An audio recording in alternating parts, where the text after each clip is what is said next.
She wasn't sure she's gonna go. She's like, uh-oh. Okay, Okay, I'll be quiet. we're beginning. Yep, class number. Welcome to Faith and Calm, class number 236. Obviously, it is Hanukkah. That is a fake background. That is not real. I'm real. Live from Boston. Let's Oh, look good. And we're going to talk about Hanukkah.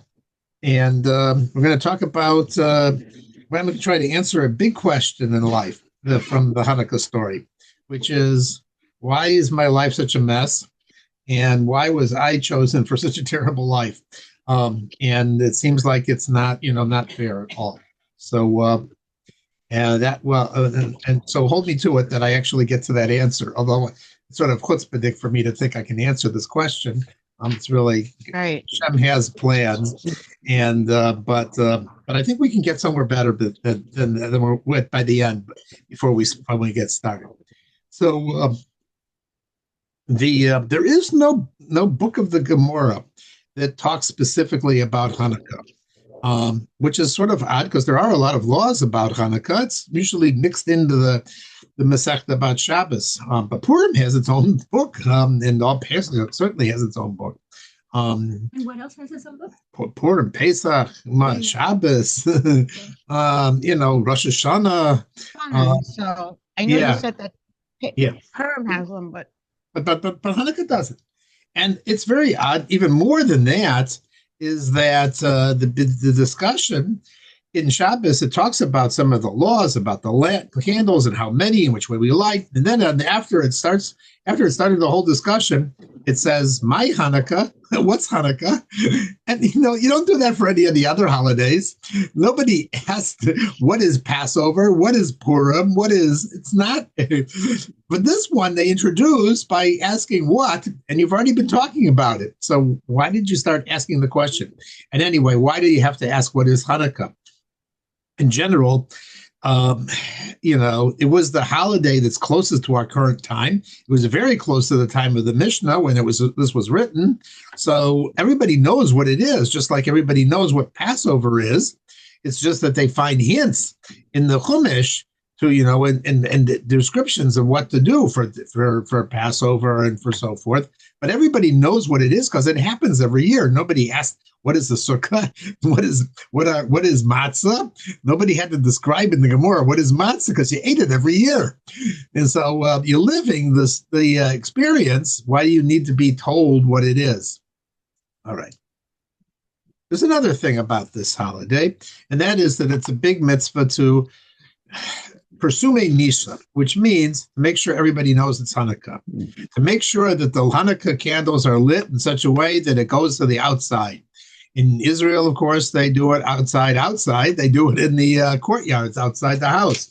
In America, it's in the windows. It's in a public doorway, but it's a mitzvah to make sure everybody, even the non-Jews, in fact, you can't light it if there's nobody around, to make sure everybody knows that this is the holiday of Hanukkah. Why is that? We don't have a mitzvah to blow shofar from the top of the buildings to make sure everybody knows it's Rosh Hashanah. Nobody puts a matzah in the window to make sure everybody knows that it's Pesach. Nobody.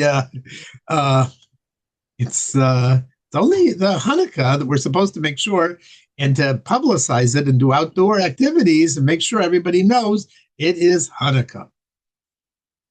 So with those two questions, we're going to understand a little bit of some of the misconceptions of what is really at the heart and the core of Hanukkah.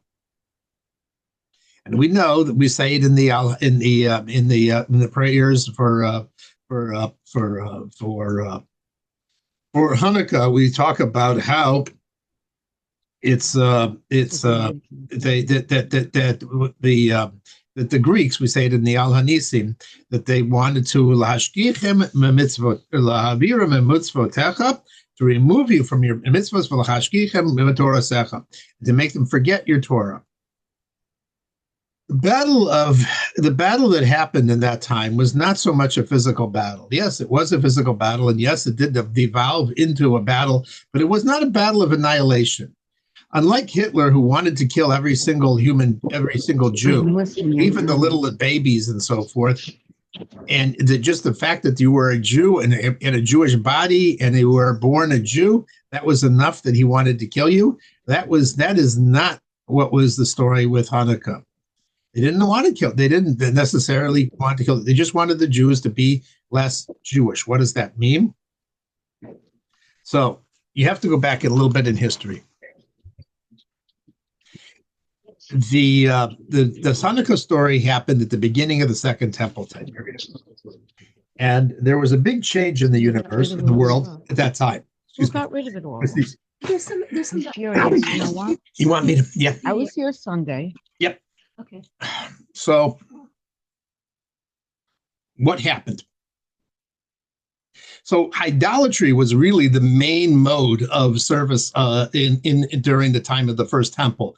Even the Jews were involved in idolatry. Idolatry was really what it was in, and there was a tremendous desire for idolatry. One of the things that the rabbis asked when they reestablished the Second Temple was they wanted God to take away this whole desire for idols. So we don't really understand why people would be interested why the desire for idolatry should be there, because we don't experience this desire at all.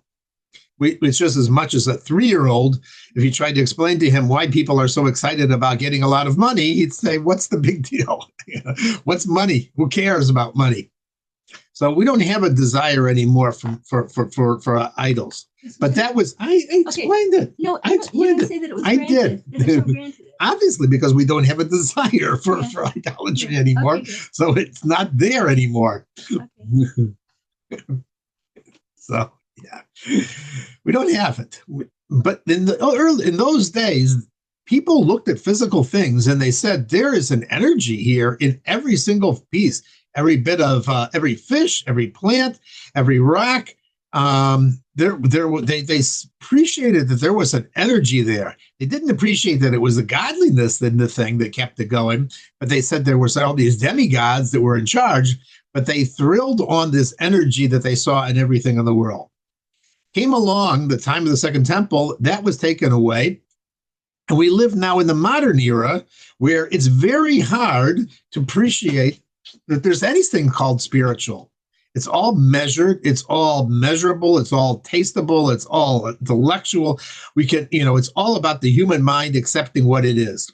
So now you can be very secular or atheist and say there is no such thing as spirituality. It's all about a material world. It's something that can be measured. The Greeks really capitalized on this.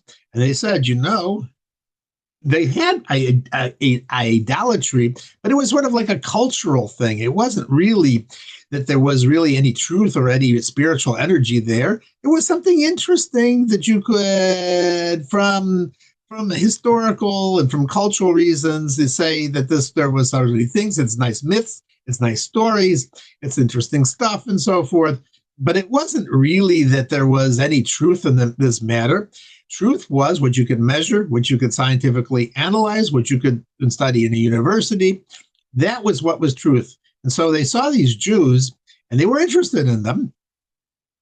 But they said, this thing is crazy, They say that there's a difference between a married woman and a non-married woman. I can't measure that. They said that there's a difference between something that's pure and impure. I can't measure that. What's that? What does that mean? They said that there's that there's a day of the week, Sabbath, that's different than the other days of the week. They said it's another day of the week. You're trying to bring back some sort of spiritual energy into the world that doesn't belong there anymore. It's all about materialism and what we can measure and enjoy and have pleasure from and desire, human understanding of it. This was a challenge spiritually, intellectually, and philosophically to the Greeks. The Jews were trying to bring the world back into some old-fashioned kind of religion where there were powers inside the world. It was an insult to everything about Greek culture and intellectuality, and that was the source of the antagonism. It evolved into a physical battle, but it was mainly about this. That they couldn't deal with that. The Jews were saying basically the following. The Jews were saying the core of reality is godliness. It's everywhere. And all physicality is maintained by godliness. That's the source of everything.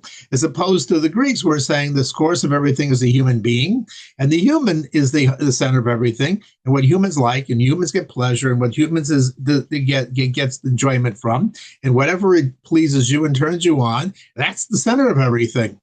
And so they didn't have an objection to the Jews saying that they had a cultural museum called the temple or rituals or something like that, but don't try and say that there's anything true with it. And that is the battle that goes on today. That's why this is relevant today, because there were a lot of Jews who joined the Greek side. In fact, the majority of the Jews in that era were also agreeing with the Greeks and saying, you know what, this is a nice, talented, cultural, intellectual. They got universities and philosophies and arts and sciences and all this other kind of stuff. And you know what? We're going to become Hellenized Jews. We like this kind of stuff because it seems so sophisticated and so civilized and so forth. The battle goes on today. Is the center of the universe nice academic credentials, universities, scholars, people who can make beautiful novels and books and art and so forth like that? And then whatever a human being considers as an interesting idea, the right thing? Or is there a truth underlying all of this? And the Jews say, universities are garbage if they can't recognize that there's a truth to the universe and that it's just not, and whatever anyone says that's interesting and sounds poetic and so forth, that's what makes it true. That's the battle, and that's the battle for today. And that is why it took the oil that was sealed with the seal of the high priest, with the Kohen Gadol, to be able to purify it. Because when everything is contaminated, and that's what they did, they contaminated the mind, they contaminated the culture, they contaminated everything, that this is somehow the reality of everything, then you have to go to a certain level of oil, which is sealed by the Kohen Gadol, which is untouched by any human hands, which is a kind of purity of truth that cannot be touched by the touch of the Greek, which means basically that everything that can be reduced down to something that is tangible, understandable, and graspable. Truth is not that way. There's a story about Chaim Potok. Chaim Potok, as you know, wrote the book The Chosen and The Promise and My Name is Asherle. He came from a religious family. He himself moved away from that and became a conservative rabbi and wrote some beautiful novels, and he was very intellectual. And he was, a lot of people Jews liked his books very much. I read his books too. I thought that, I was not religious. I thought that was a very interesting stories and so forth. Of course, he made this all up. He made up a whole Judaism that didn't exist, and he painted religious Jews in a way that wasn't true at all. But, it made a nice story. Anyway, he would often go to, he lived in the neighborhood of Crown Heights at that time when he was growing up, and he used to go to 770. He heard the Rebbe, and people said, you should go see the Rebbe. You should have an audience with him. You have some questions. And he says, no. I'm not going to do that. I've seen people that go in there and they lose their objectivity. They lose their distance from it, and they become, magnetized by the Rebbe. So I'm not going into there. Okay. Now, here's flash forward. There was one time, there was a Shabbaton, I think it was at Rutgers University, and Simon Jacobson was speaking, and Chaim Potok was there too. And he gave this whole story about himself and how he, wouldn't see the Lubavitcher Rebbe. And afterwards, Simon went over to him and asked him this question. He says, listen, let's just take it as I'm not arguing with you. Let's just ask you a question. Let's say that you were one of the Jews that came out of Egypt, and Moses was telling you, you know what, we're going to Har Sinai, and we're going to have an experience, and we're going to see the ultimate truth, and we're going to be told what the entire world is about. At Har Sinai, we're going to be given the Torah. and we're going to understand what the whole reality is. Would you say, I don't want to be influenced, I want to maintain my distance?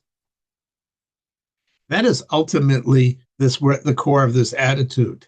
This idea that you can be sort of everything is analyzable. You can be a spectator. You don't have to be moved by it. Truth is something that is always subjective. Everybody has their own version of the truth, and therefore all truths have to be taught at the university, no matter how obnoxious and how bad the truth is, how not true it is. When you aren't moved by truth itself, that is when you're actually in falsehood. Because Jews say truth is truth, it has to be 100% truth. Truth that's 90% truth and 1% falsehood is the worst kind of thing. 99%. 99%, 1% false. Because once you mix in other things into it, it's not truth anymore. So it's not just the majority, it has to be 100% truth.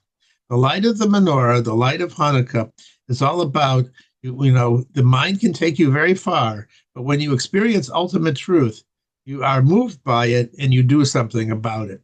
And it's no longer than an intellectual experience. It's now an experience and truth, and then you really live your life. If you're always sitting on the sidelines, you never really are never really absorbed and involved in life. You're always sort of standing at a distance and saying, yeah, maybe, but maybe yes, maybe no, maybe yes, maybe I want to get married to this person and maybe not. And you may be sitting there, people do, they protect themselves and they stand on the sidelines for the rest of their lives so that they can have this side of academic, intellectual distance from reality. Judaism is about embracing reality and saying, you know what? I don't need to be convinced. I've been there. I've seen it. It's true. I didn't jump in without my eyes closed. I'm not joining a cult. But once you see what is true, then you actually, you leap in 100%. Hanukkah is about that. And that is the ability also then to purify our lives so that, you know what? So that all those things that could have gone wrong in our lives, as I said at the beginning, that might be false, you really appreciate it when you go work through it and you work through the darkness and then you discover the truth. So God is actually preparing us for the truth. He does it through showing us and having us go through these battles. But then once we do it, we actually own the truth. We actually are connected with the truth. If we didn't go all through all of this, we wouldn't have gotten to where we were supposed to be. So with that, I'm going to turn over the mic to my wife. She has some. Can I just tell you one thing? Sure. I'll actually show you one thing. I was with my family for Hanukkah. Yeah. And I don't know if you can see this, but somebody got these Hanukkah bags. Yeah. That have little menorahs and dinosaurs on them with yarmulkes, which is like the epitome of like sort of what you're telling about what the Greek Jews did. They're like, yeah, we're Jewish, but we believe in dinosaurs also. And it's pretty sad. Yeah. I don't know if you can see it, but yes, I can actually see it. They have yarmulkes, and the dinosaur is going to go like the yarmulke, go like the go like the menorah. And when I saw it, I said, "Oh my gosh!" I said to my nephew. My nephew's like, "I know." I said, "How do you know what I'm talking about?" He's not Jewish at all, and he said, "I paid attention during history." So I guess he realizes that, like, we believed in creation and we don't believe in dinosaurs and things like that. But this is how lost we are, that's why when we're lighting the menorah, we should out and take us something. We're doing something when we're out there and we're making it. Too far. Yeah, it's like putting little trees there too with all sorts of lighting also. So, yeah, I hear you. Aren't dinosaurs the source of fossil fuels? What was the last thing you just said? I said, aren't dinosaurs the source of fossil fuels? No. No?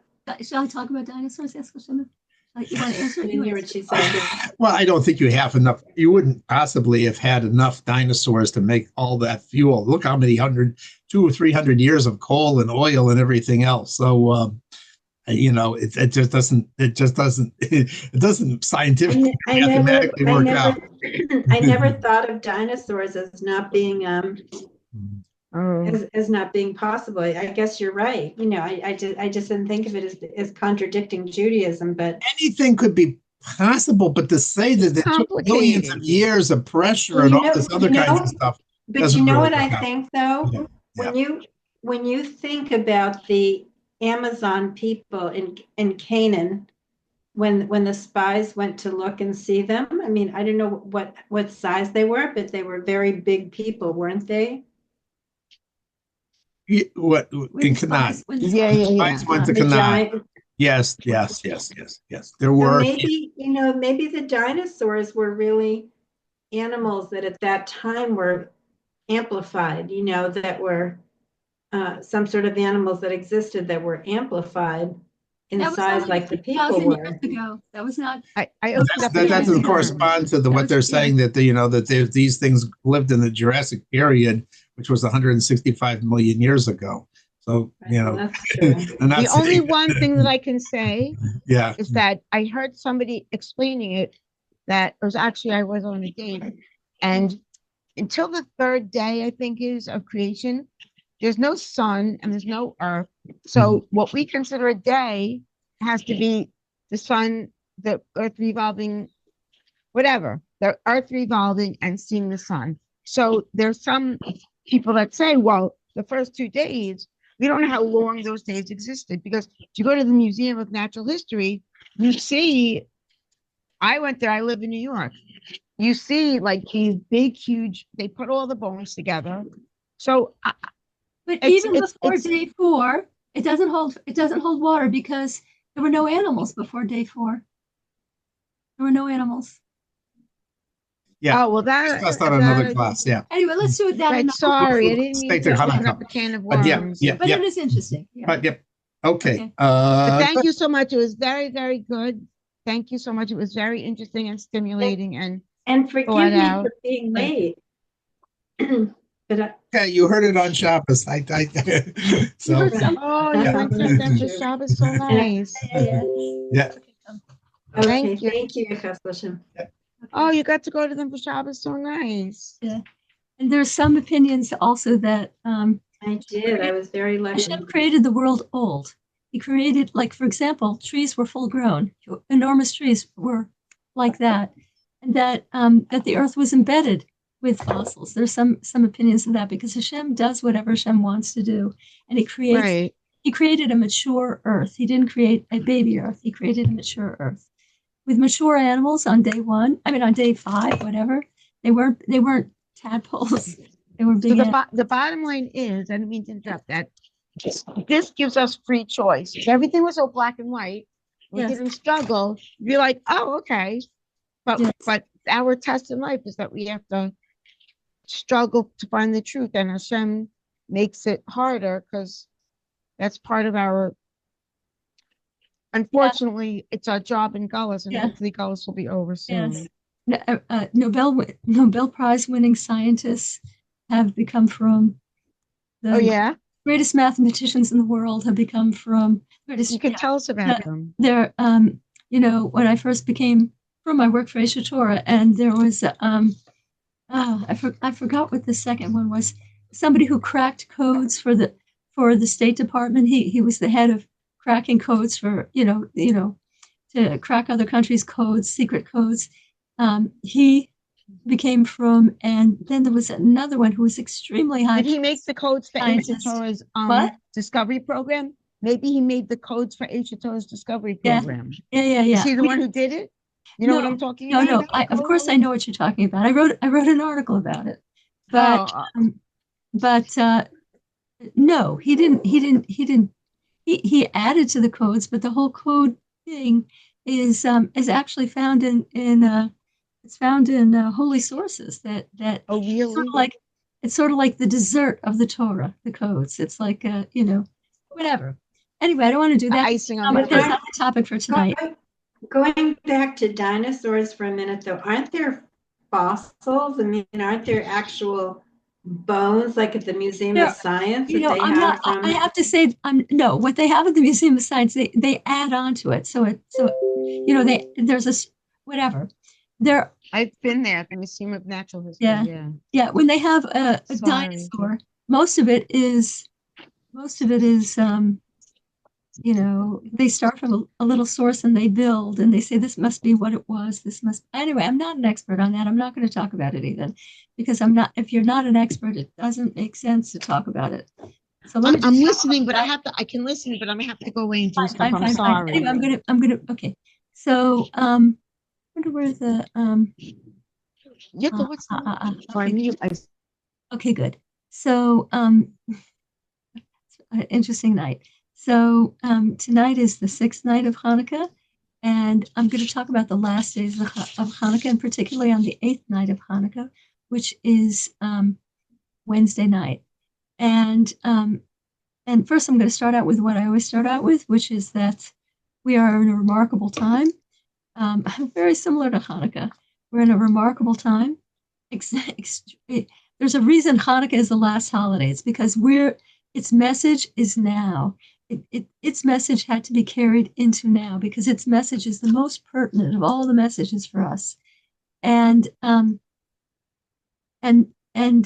life anyway. So we're living in an extraordinary time. The Lubavitcher Rebbe told us that we are in the unfolding of the redemption, and he said it with no uncertainty. And so anyway, and the second thing I want to say is our souls were handpicked to be in this time. We were given everything we need to navigate this time. We were given the Torah, which is our guidebook, and we were given the mitzvahs, which are our power tools. And finally, what we're doing tonight, learning about Mashiach, actively advances the unfolding of Mashiach. And the Rebbe also hinted many times that he is Mashiach, and that the grave will have no dominion over Mashiach. So, okay, so we're in the tail end of Hanukkah. I'm so crazy about Hanukkah. Everybody's crazy about Hanukkah. I'm glad that it lasts as long as it lasts. And when it turns the corner after the 5th night is extraordinary in its own right, which was last night. And also, if you're not doing it, you should sit by your candles for, at least half an hour and watch them, because as the Frierdiker Rebbe said, the candles have a message for you. And I spent a long time last night with the candles, and it was a delicious experience. It was really nice. So anyway, let's talk specifically about the 8th day. He said they have a message. Yeah, you listen to the candles, you look at the candles, and you know that speaking of the days of creation, you know that you might know that what lit up the world, the sun and the moon, were not created until day 4. Do you know what light we had before then? It was a special light that Hashem brought into the world that was absolutely extraordinary. Hashem allowed it to remain for the first 7 days of creation. And it's so funny, this virtual background does its own thing. So he allowed it to remain for the first 7 days of creation, and then he removed it. And there are various reasons why he removed it. I'm not going to go into it now. And from then on, we had the sun and the stars. You're saying that was on the 4th day? I thought it was on the 2nd or 3rd. Okay, whatever. Day 1, there was light. Day 2, there was air. Hashem separated the firmament, and so yeah, you teach this to your students. I know. Galaxy was just covered with water.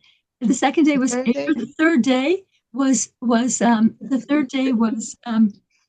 earth and seas. The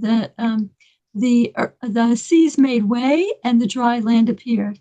The 4th day was sun, moon, and stars. The 5th day were birds and fish, everything that lives in the sea. And the 6th day was animals, Adam and Chava. Anyway, first grade teacher, you got to know this stuff. I know. So anyway, going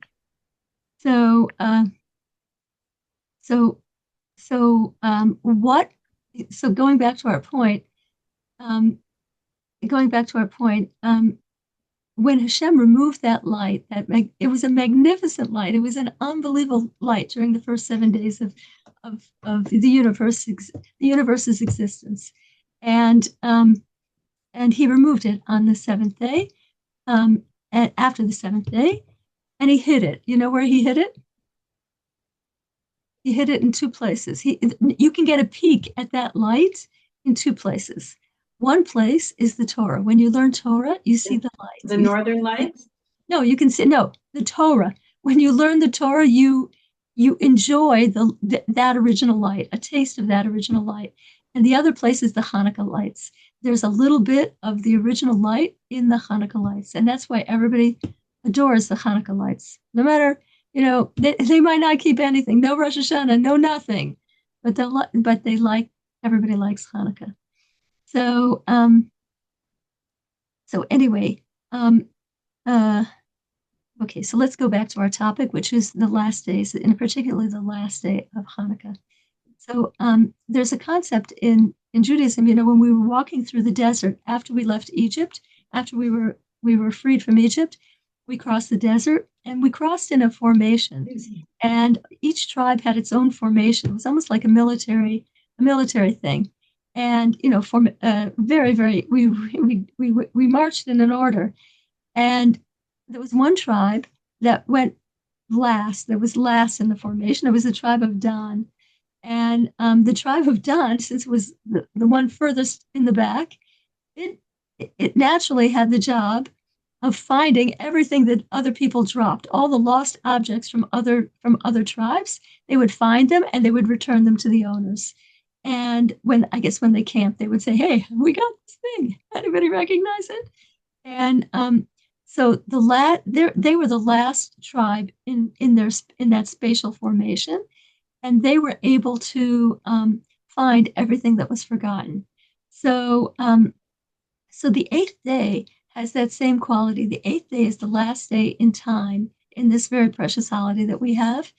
And on the eighth day, it's said that whatever is forgotten can be found. So for example, it's a very auspicious night for people who never had children to have children. And they are forgotten, and or allegedly, they feel forgotten, and it's an excellent day for them to be remembered and for everybody else to be remembered, and also not only spiritually but in your own battles with your own war. Everybody has a war against their own negative traits, and on the eighth day, the Rebbe said, a person is able to take out all their weapons. You can take out your Navy, you can take out your Army, you can take out your Air Force, you can take out the Marines and battle against your own, whatever thing that you really don't like in yourself, and you'll have success. You'll see success. So you can vanquish it. So I'm going to think about that eighth day and go for it. And pick out a couple of things that I really would like to work on. So that's spiritually about the eighth day. And I'm going to tell a little story now about the eighth day. And it's a story that happened at Amherst, at UMass Amherst. My husband got his PhD from UMass Amherst, and he was there around the time the story takes place. And he knows the main character in the story. So this story took place around 1989, and there was a brand new shaliach. It was a brand new Chabad emissary on campus. He'd only been there 6 weeks by the time Hanukkah rolled around in 1989, and he had done so much in those 6 weeks. And now it was the eighth day of Hanukkah, and he had done so much on Hanukkah. He and his wife Yocheved, we know them both very, very well. They had given out hundreds of menorahs. They had parties. They had menorah lightings. They did a lot of events. And on the eighth night, Rabbi Edelman, by the way, they have a tremendous amount of children. But anyway, it doesn't have anything to do with the story. I have another story about that, but I'm not, whatever. So on the eighth night, he was sitting there, very satisfied with what he had done, very, very, very satisfied. And, we've done a lot for the first 6 weeks, especially for Hanukkah. And then all of a sudden, anybody old enough to remember fax machines? Okay, maybe they still have fax machines, I think, in some places. Anyway, so the fax machine started buzzing, and a fax started coming through. and it was a fax from Crown Heights. Back then, when the Rebbe would speak, they would send out an instant summary over everybody's fax, and they would receive it automatically if they had, they would receive it automatically. So the fax comes out, and he read it, and the Rebbe said that the Rebbe spoke on Shabbos, and this was Saturday night, and Saturday night was the 8th night, and on Shabbos the Rebbe said, "Don't think that the 8th night is an end to things." He says, there's nothing to do on the 8th night.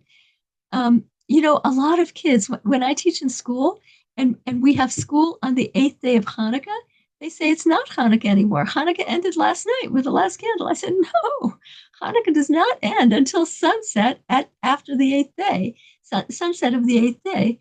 So anyway, the Rebbe said in his speech on Shabbos, and they quickly typed up a summary after Shabbos and sent it out, that no matter how much you did on Hanukkah, the 8th day is a magnificent day, and you have to look for any Jews that haven't had the opportunity to light the menorah. Go out there, scan the world, because it's an enormously important day. It fights the darkness so amazingly, Hanukkah.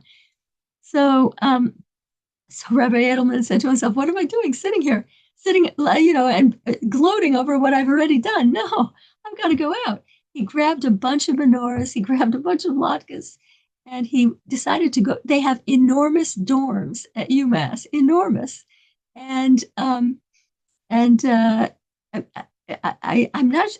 sure I heard it right, but he went to one of the very big dorms, and you can't just get into a dorm if you're not a student with a pass.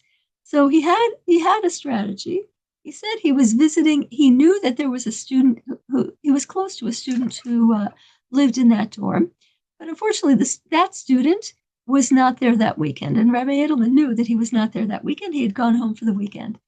But Rabbi Edelman said, "I'm here visiting. I'm supposed to meet such and such in his room on the 21st floor." And so they let him in. And there he was. Rabbi Edelman started going down the hallways and knocking on doors and saying, "I have a menorah. Are you Jewish? Did you get to light the menorah yet?" And he gave out tons and tons and tons of menorahs. He used up all the ones that he had. He ran home. He got more. He said, "My meeting's still going on," and he did more and more. And he knocked on one person's door. Now, this person, her name was Jill. She lived there with roommates, and Jill had been brought up in a non-observant home, like the vast majority of American Jews, including me, and Jill. But Jill had she had a somewhat traditional grandfather. And the grandfather, when she was younger, had given her a menorah. And the grandfather said, "I'm giving you this menorah, so you should always remember to light candles on Shabbos, and to light candles on Hanukkah, and to marry a Jew. Remember, always light candles on Hanukkah and marry a Jew. It's so important." And so she really loved this grandfather, and she took the menorah, and she felt that message very strongly. But that night, she was a freshman at UMass, and they were in finals, and she had forgotten completely about Hanukkah, completely, and didn't have a menorah with her. She had, and she thought, and all of a sudden that night, it dawned on her, wait a minute. And she looked at her calendar and she realized it's the 8th night of Hanukkah. I missed all of Hanukkah. I missed Hanukkah. And shortly after that, there's a knock on her door, and there is Rabbi Edelman. And Rabbi Edelman explains, every Jew has precious oil in them. They have a precious oil. It's called the neshama, and it's waiting to be lit. It's waiting to speak, to be lit up. And when we light the Hanukkah menorah, it lights up the neshama of a Jew. And so, do you want to light it? And she agreed. She lit it, and then the rabbi went on his merry way. Her roommates afterwards pounced on her, and not physically. They said, "How could you do this? You let this strange man into our apartment. How do you know he was legitimate? How do you know anything about him? He's just coming. He's going down the hallways. How can you do this?" Anyway, not long after that, when Rabbi Edelman is still doing his act of going from room to room, dorm room to dorm room, police appear in the hallway.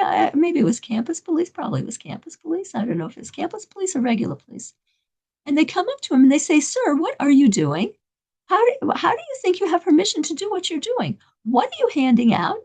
And who gives you permission to do this? You don't have permission. You have to have permission to do such a thing.